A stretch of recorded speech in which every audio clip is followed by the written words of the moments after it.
पहले, और इसके अंदर कितनी चीजें हैं? इसमें पहला तो है रेट ऑफ मेजरमेंट, एक तो ये यूनिट होगी, ठीक है। दूसरा मोनोटोनोसिटी, सिटी। इसमें आता है increasing decreasing function, increasing decreasing वो, ठीक है। फिर थर्ड, थर्ड आता है टेंजेंट एंड नॉर्मल, यानी टेंजेंट की इक्वेशन, नॉर्मल की इक्वेशन और इनसे रिलेटेड पॉइंट्स, ये। फिर फोर्थ आता है मैक्सिमा मिनिमा, और सबके तोते इसी में ही उड़ते हैं, मैक्सिमा मिनिमा। क्योंकि यही चैप्टर ऐसा है जो थोड़ा सा डिफिकल्ट हम कहें, ठीक है, केवल और केवल इसलिए। ये देखो, ये आसान सा है, ये आप खुद भी कर लोगे, ये भी ठीक है, ये भी इजी है, ज्यादा मुश्किल नहीं है, बस इसमें कुछ चीजें याद रखनी पड़ती है। फोर्थ है, फोर्थ थोड़ा सा डिफिकल्ट पार्ट है, ठीक है। तो इसमें इतने सारे चैप्टर हैं एओडी के अंदर। अब हम स्टार्ट करेंगे सबसे पहले कौन सा, यही rate of measurement.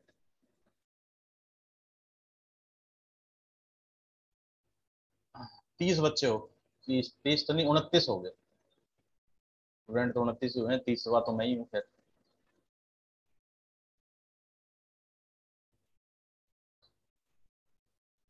Rate of measurement या रेट ऑफ चेंज, इसको ये भी बोल देते हैं rate of change, rate of change. Hindi में कहूँ तो परिवर्तन की दर, खैर छोड़ो हिंदी तो, क्या बोल रहा था मैं, अटेंडेंस की। एक बार अटेंडेंस का स्क्रीनशॉट ले लूँ मैं सभी का, कोई इधर उधर लीव मत करना अभी, क्योंकि अटेंडेंस का स्क्रीनशॉट ले रहे हैं।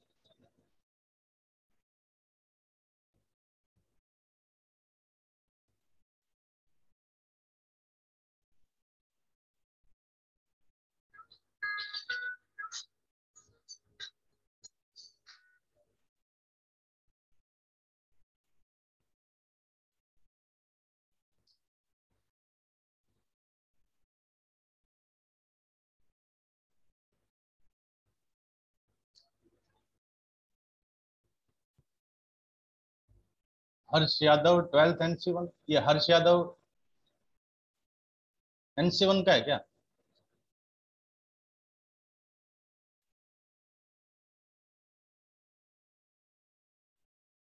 हर्ष यादव NC1 में है या? अच्छा, मैं इस फिर, अच्छा दो है हर्ष यादव, एक एनडीए में भी है।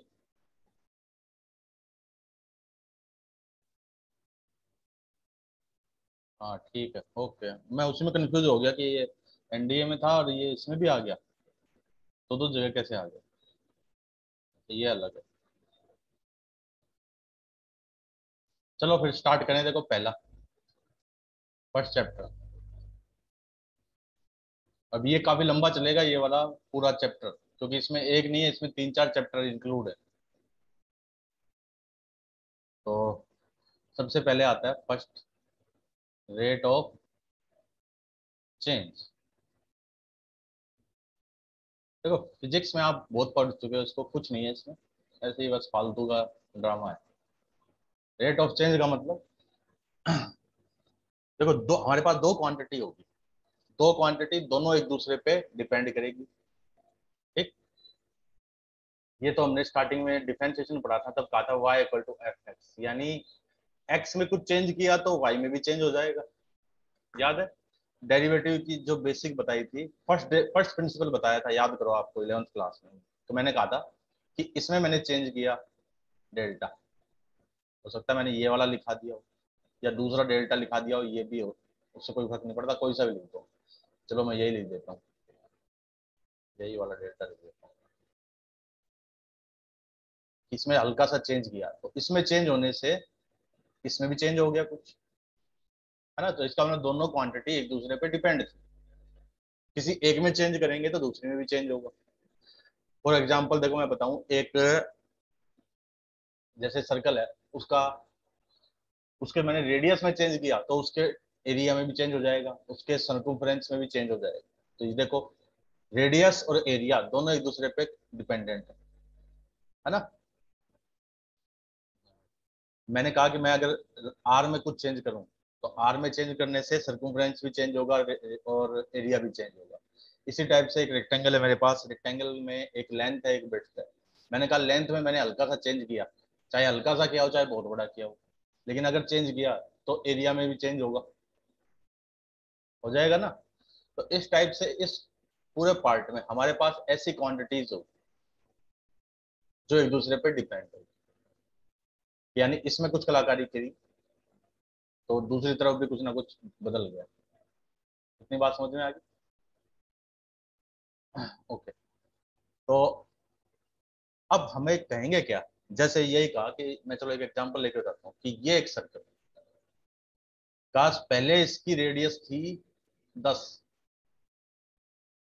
अब इसकी रेडियस में कुछ चेंज किया तो यानी टी टाइम के बाद यानी 10 सेकंड बाद या 10 मिनट बाद अब इसकी रेडियस क्या हो। इसमें कुछ तो चेंज किया, कुछ चेंज कैसे किया, जैसे इसको स्ट्रेच कर दिया या इसको कंप्रेस कर दिया तो 10 मिनट बाद, है ना। तो इसका मतलब चेंज किस में होगा, इसको कंप्रेस करने से या स्ट्रेच करने से इसकी रेडियस में चेंज होगा। आर तो हम कहेंगे रेडियस में चेंज, लेकिन किसके रिस्पेक्ट में चेंज, टाइम के। जैसे मैं इसको दबाऊंगा टाइम, देखो जैसे पहले मैंने इतना सा दबाया, मैंने और ज्यादा टाइम लिया तो ऐसे दबा दिया, और ज्यादा टाइम लिया तो ऐसे दबा दिया पूरा, है ना। तो जैसे जैसे टाइम बढ़ेगा तो रेडियस क्या होगी, कम होती जाएगी अगर मैं दबा रहा हूं तो, है ना। तो यानी आर में चेंज किसके रिस्पेक्ट में, टी के रिस्पेक्ट में। ये बात समझ में आई? तो बस यही खेल समझना आपको इसके अंदर, कुछ नहीं है, ऐसे ही फर्जीवाड़ा है। एक बार थोड़ा सा ये समझ लोगे तो बस कुछ नहीं है, क्वेश्चनों में ऐसे उड़ाओगे ऐसे करके कुछ नहीं होगा। देखो जैसे मैंने कहा एक लाइन है, एक लाइन जैसे ये इस लाइन का स्लोप है, ऐसे लाइन देख मेरी तरफ देखो जरा, ऐसे लाइन। अब उस ये लाइन है, दिख रही है साहब, इस लाइन को मैंने ऐसे ऐसे चेंज किया, ऐसे एंगल बढ़ रहा है। कौन सा एंगल, एंगल ऑफ इंक्लिनेशन। देखो ऐसे, पहले ये लाइन ऐसे थी, फिर मैं इस लाइन को ऐसे ले गया यहाँ पर, फिर मैं इस लाइन को ऐसे ले गया ऐसे, तो पहले एंगल ये था, फिर एंगल ये हुआ, फिर एंगल ये हुआ। तो थीटा एंगल ऑफ इंक्लिनेशन ये क्या हो रहा है, इंक्रीज हो रहा है।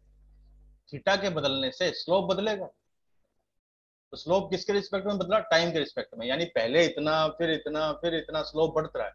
तो डीएम बाय डी टी ऐसे, यानी टाइम के रिस्पेक्ट में। इतनी बात समझ में आ गई? तो रेट ऑफ चेंज यानी बदलाव होना, बदलाव, चेंज का मतलब परिवर्तन, बदलाव, बदलाव होना, लेकिन किस रेट से। जैसे मैं कहूं रेडियस अगर 10 गुना हो गई, है ना, तो सर्कमफ्रेंस कितना गुना होगा, वो भी 10 गुना हो जाएगा। मैं कहूँ वो कितना होगा एरिया, एरिया तो आर स्क्वायर टाइम्स हो जाएगा फिर ऐसे। तो अलग अलग की चेंज, चेंज कैसे हो रहा है, किस रेट से चेंज हो रहा है, 2 गुनी, 2 गुनी 2 टाइम्स हो रहा है, 3 टाइम्स हो रहा है, 1/2 टाइम्स हो रहा है। तो यही सब हमें बताना। इतना बताया हुआ सबको समझ में आ गया?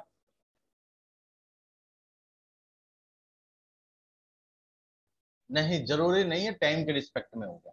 मैंने ये टाइम के रिस्पेक्ट में इसलिए बताया क्योंकि टाइम के रिस्पेक्ट में कभी भी कहेंगे नहीं, और किसी चीज के रिस्पेक्ट में होगा ना तो दिया होगा। जैसे ये कहें कि सर्कल का एरिया चेंज हो रहा है, लेकिन किसके रिस्पेक्ट में, रेडियस के रिस्पेक्ट में, ऐसे तो गिवन होगा।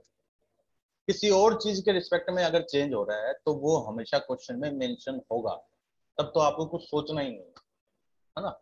लेकिन टाइम के रिस्पेक्ट में कभी मेंशन नहीं होगा, वो आपको खुद को पता लगाना पड़ेगा कि भाई ये क्वेश्चन इसमें तो ये चेंजेस हो रहे हैं, तो ये टाइम के रिस्पेक्ट में है। अब वॉइस क्लियर नहीं है, ये योगेश कह रहा है वॉइस ही क्लियर नहीं है, इतनी रामायण गा दी और कह रहे वॉइस नहीं आ रही। नहीं आ रही क्या आवाज? कई बार तो ऐसा लगता है आप लोग मेरे मजे लेते हो।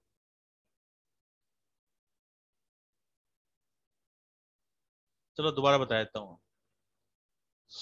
देखो हमेशा ही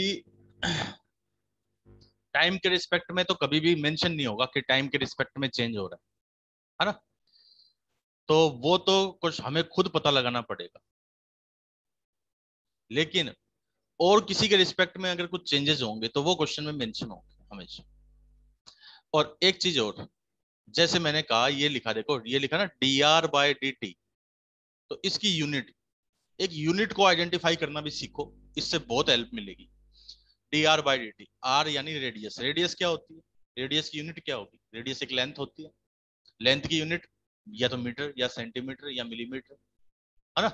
तो यानी ऊपर वाले की तो इन तीनों में से कोई हुई, नीचे किसके रिस्पेक्ट में चेंज हुआ, टाइम के रिस्पेक्ट में, यानी dr/dt इसकी यूनिट क्या होगी, यूनिट हो जाएगी जैसे मीटर पर सेकेंड, या फिर सेंटीमीटर पर सेकेंड, या फिर मिलीमीटर पर सेकेंड, या फिर ऐसा भी हो सकता है मीटर पर मिनट,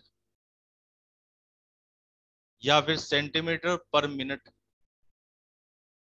या फिर मिलीमीटर पर मिनट, ऐसा। ठीक है। अब कहीं पे लिखा है dA/dt, ए कह दिया एरिया, ए का मतलब है एरिया। ठीक है, तो इसकी यूनिट क्या होगी, इसकी हो जाएगी एरिया यानी आर स्क्वायर।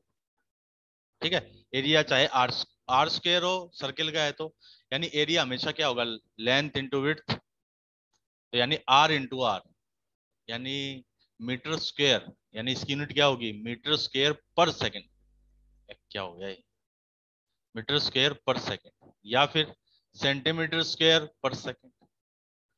अगर कहें कि वॉल्यूम में चेंज हो रहा है, वॉल्यूम में टी के रिस्पेक्ट में, जैसे किसी स्फेरिकल स्फेयर का वॉल्यूम चेंज हो रहा है टाइम के रिस्पेक्ट में, तो इसकी यूनिट क्या होगी, वॉल्यूम में चेंज होने का मतलब क्या हुआ, वॉल्यूम, स्फेयर का वॉल्यूम क्या होगा, 4/3 पाई आर क्यूब, यानी आर 3 बार, है ना। तो यानी सेंटीमीटर क्यूब पर सेकेंड, या फिर मीटर क्यूब पर सेकेंड। ठीक है, मिलीमीटर क्यूब पर सेकेंड। तो इसका मतलब, अगर आपको एक क्वेश्चन में, किसी क्वेश्चन में ऐसे कहा कि एक बैलून है, गुब्बारा, गुब्बारा आप फुला रहे हो, है ना, जैसे जैसे आप गुब्बारे को फुलाओगे गुब्बारा बढ़ेगा, धीरे धीरे उसकी, उसका क्या बोलते हैं, उसकी डायमेंशन बढ़ती रहेगी ना गुब्बारे का, गुब्बारा बढ़ेगा तो गुब्बारे का वॉल्यूम बढ़ेगा, मतलब यही है। गुब्बारे का वॉल्यूम बढ़ने का मतलब क्या हुआ, उस बैलून के रेडियस अंदर, स्फेरिकल है वो, स्फेरिकल की बात हो रही है, स्फेरिकल बैलून, तो दूसरे तरह के नहीं, ऐसे लंबे वाले या हार्ड शेप वाले, वो सब उनकी बात नहीं है। स्फेरिकल बैलून, जैसे जैसे उसमें हवा भरेंगे तो उसका वॉल्यूम भी बढ़ेगा, उसकी रेडियस भी बढ़ेगी। अब आपको ऐसे कहा, देखो किसी क्वेश्चन में कहा कि एक स्फेरिकल बैलून है, तो उस उसमें जो चेंजेस हो रहे हैं वो ये हैं, 4 मीटर क्यूब पर सेकेंड से उससे बदल रहा है, वो वॉल्यूम 4 मीटर क्यूब पर सेकेंड से चेंज हो रहा है। बस इतना कहा कि गुब्बारा 4 मीटर क्यूब पर सेकेंड से चेंज हो रहा है, इतना कहा, इतना। तो अब आपको ये चीज क्लिक कर जानी चाहिए आपकी दिमाग में कि मीटर क्यूब पर सेकेंड, इसका मतलब क्या चीज बढ़ रही है, मीटर क्यूब पर सेकेंड, वॉल्यूम, उसका वॉल्यूम बढ़ रहा है। यानी इस टाइप से हम यूनिट, यूनिट को देख के भी बता सकते हैं कि हमें जो गिवन है क्वेश्चन में वो क्या चीज गिवन। इतनी बात सबको समझ में आ गई।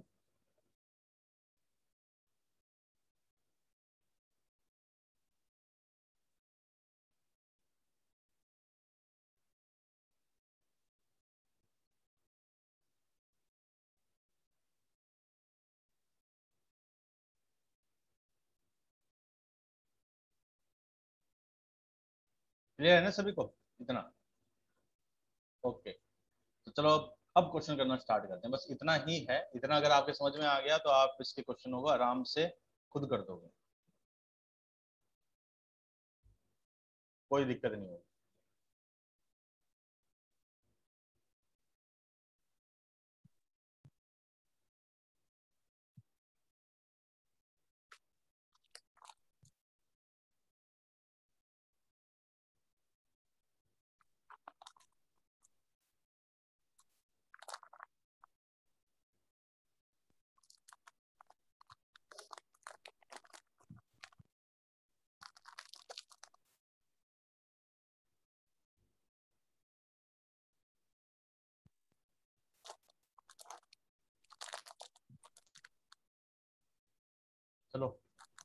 मैं स्क्रीन क्लियर कर रहा हूँ।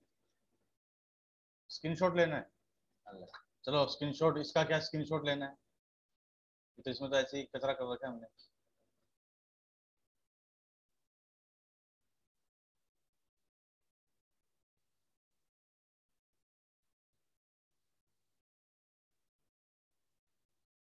कर दूं अब स्क्रीन को क्लियर?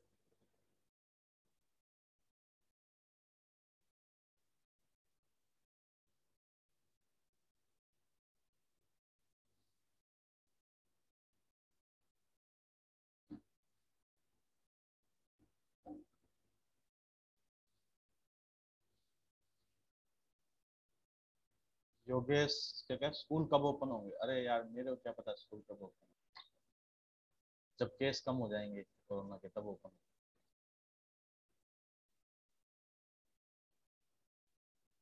तो याद आ रही है क्या स्कूल की?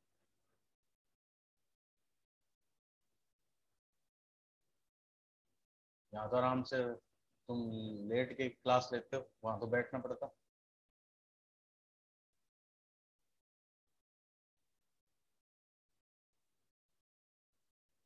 आपकी याद आ रही है सर, मेरी याद आ रही है।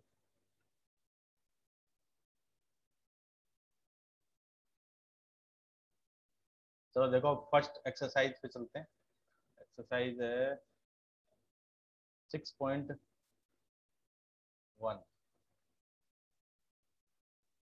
कौन बता रहा था कल?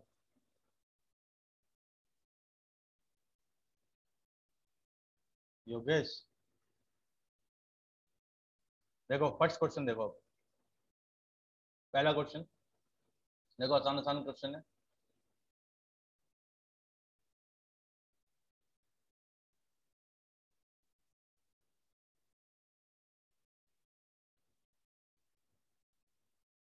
माइक को बिल्कुल पास करें। ये योगेश तो बड़ा खुश हो रहा है, क्या बात है?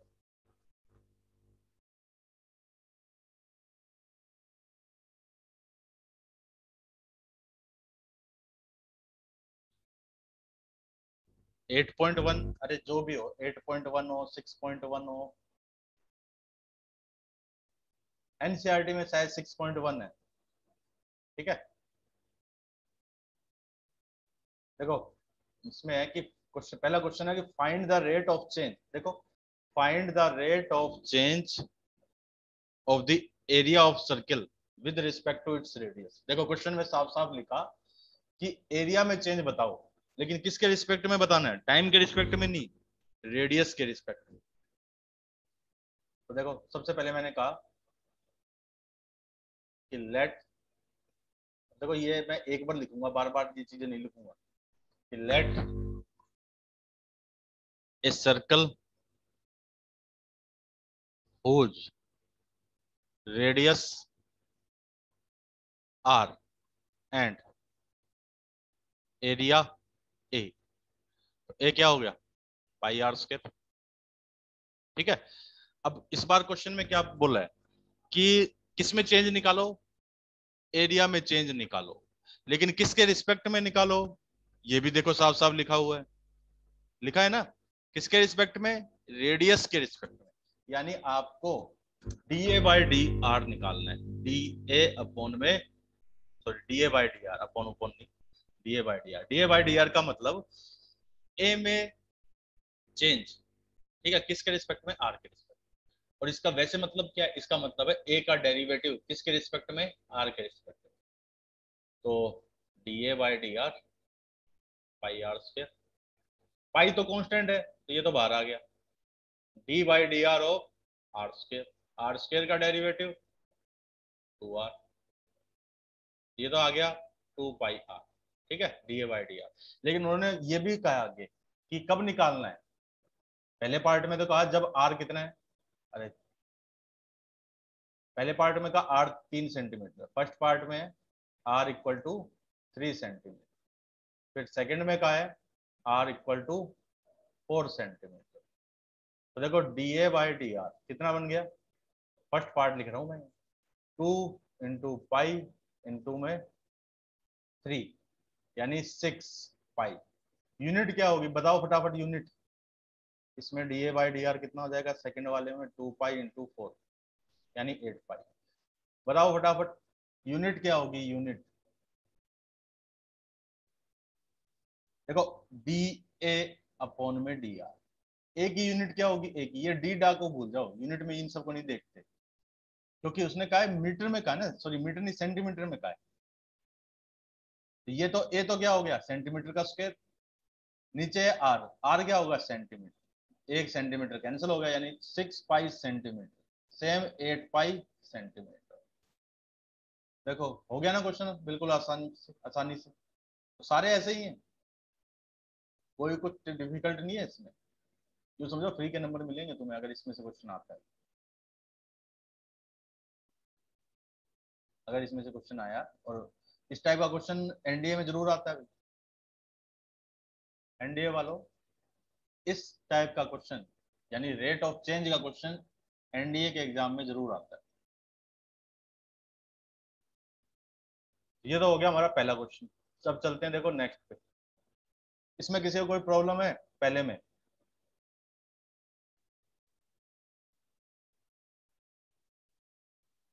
चलो अब चलते हैं देखो सेकंड पे फटाफट क्योंकि टाइम नहीं है हमारे पास। और सेकंड में कहा था वॉल्यूम ऑफ ए क्यूब,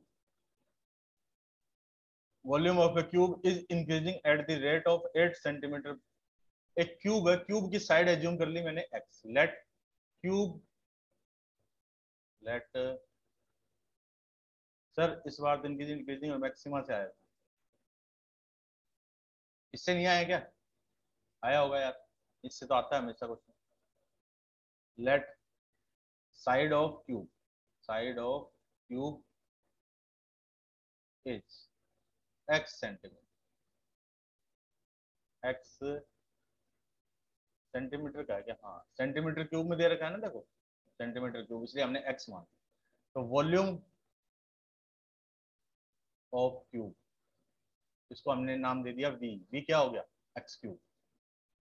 इतनी बात तो क्लियर, वी एक्स क्यूब। अब आगे क्या कहा देखो कि वॉल्यूम किस रेट से चेंज हो रहा है, डीवी देखो 8 सेंटीमीटर क्यूब पर सेकेंड, वी में किसके रिस्पेक्ट में चेंज हो रहा है, यूनिट देख के बताओ, यूनिट को देखो और बताओ किसके रिस्पेक्ट में चेंज हो रहा है,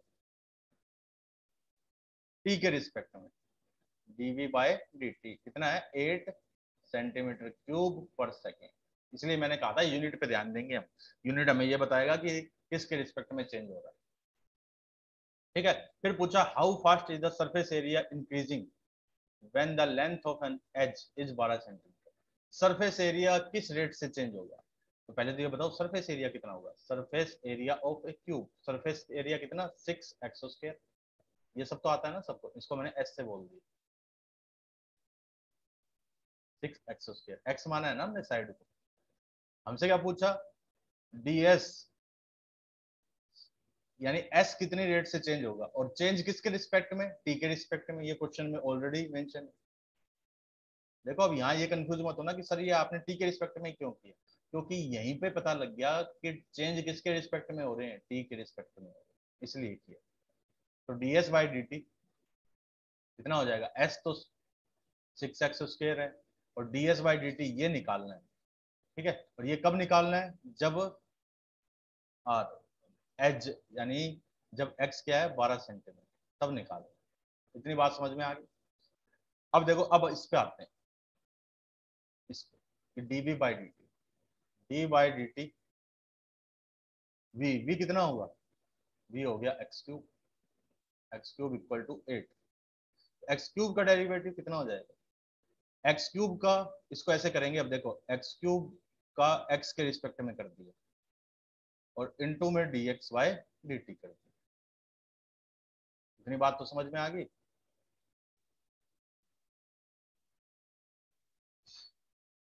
क्योंकि डायरेक्ट एक्स क्यूब का टी के रिस्पेक्ट में तो कैसे करें, हमें तो पता ही नहीं ना टी में वो कितना होगा। तो इसलिए अब एक्स क्यूब का पहले एक्स के रिस्पेक्ट में किया तो 3 एक्स स्क्वायर, ठीक है, और फिर इनटू में d x by d t, D x by d T कितना 8, तो D x by d t की वैल्यू आ गई मेरे पास 8 अपॉन 3 एक्स। अब आते हैं हम, हमें जो निकालना है उस पे। Now d s by d t ये निकालना है, तो d by d t s की वैल्यू कितनी है 6 x²। तो इसमें भी ऐसी 6 तो बाहर, डी x² का x के रिस्पेक्ट में, फिर इंटू में d x by d t. x² का x के रिस्पेक्ट में कितना हो गया 2x, d x by d t की वैल्यू ये रही 8 अपॉन में 3x²। एक x कैंसिल हो जाएगा, तो ये कितना हो गया 32 अपॉन में x। ठीक है, और ds बाई डी टी कब निकालना है, व्हेन x इक्वल टू, जो क्वेश्चन में लिखा था ना, x की वैल्यू 12, यही तो है। तो 32 अपॉन 12 कितना हो जाएगा 8/3, 8 अपॉन में, मैं नेक्स्ट पेज पे लिख देता हूँ, देखो यहाँ तो टाइम भी हो गया।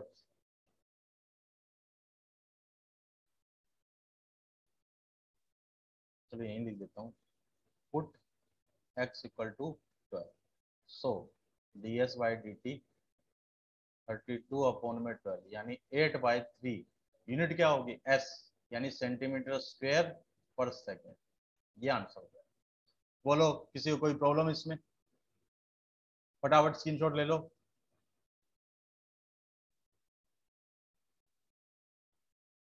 तीसरा चौथा क्वेश्चन खुद करना। Question number 3 and question number 4 do yourself. बेटा देख, मॉक टेस्ट तो अब 11 बजे बाद ही भेज पाऊंगा, क्योंकि अभी तक फिर क्लास में। मल्टीप्लाई क्यों किया, अरे मल्टीप्लाई इसलिए किया,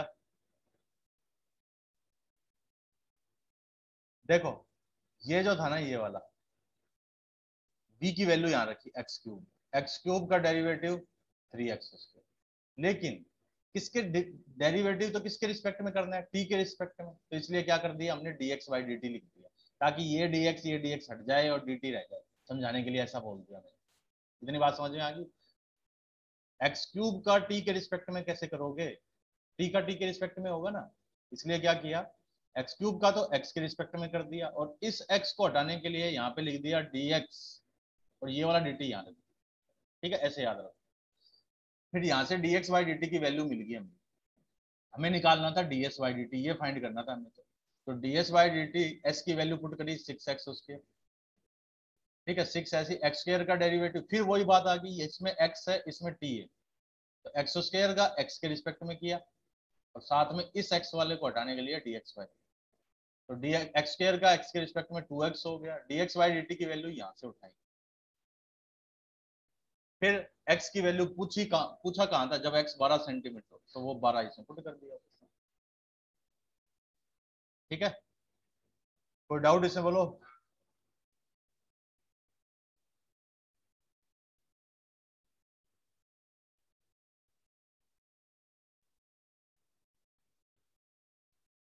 ये जो छठा चैप्टर मैंने बोला, ये अकॉर्डिंग टू एनसीईआरटी बोला है। अब आज के लिए इतना ही है, नेक्स्ट कल करेंगे इससे आगे। और अब लेक्चर मिस मत करना, साथ साथ चलते रहोगे तो बढ़िया रहेगा।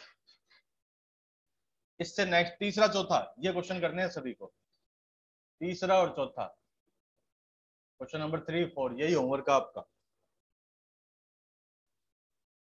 ओके, अब कल मिलेंगे।